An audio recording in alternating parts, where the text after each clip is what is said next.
Wicket Mohit Hariharan out.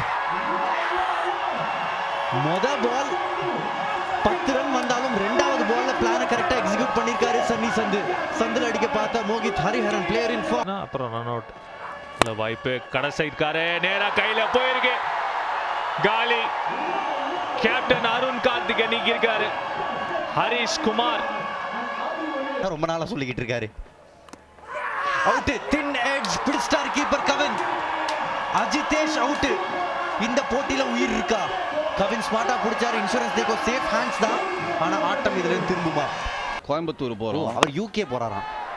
என்னப்பா fielder இருக்காரு, அவர் தேடி போயிருக்கு. இன்னொரு விக்கெட் எடுத்திருக்காரு யாழ் அருண்மொழி. நிதிஷ் ராஜகோபால் அவுட். இது பெரிய விக்கெட். ரொம்ப ரொம்ப க்ளோஸ். அம்பையர் என்ன கொடுக்க போறாங்க இல்ல அப்படின்னு சொல்லி இருக்காங்க.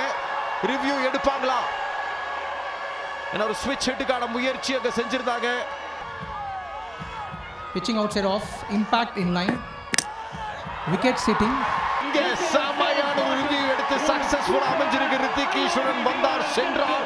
5வது விக்கெட் எடுக்கிறாங்க Nellai Salem. The home team on fire. குறிப்பிட்டு யாழ்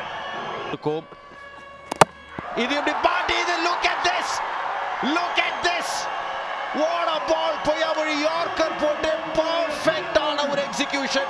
பெரிய கேப் இருந்தது பேட்டுக்கும் பேட்டுக்கும். இறங்கி வந்து ஆட பார்த்தாரு, பட் எடுத்திருக்காரு விக்கெட். முடிக்கணும்னு ஆசைப்படுவாரு.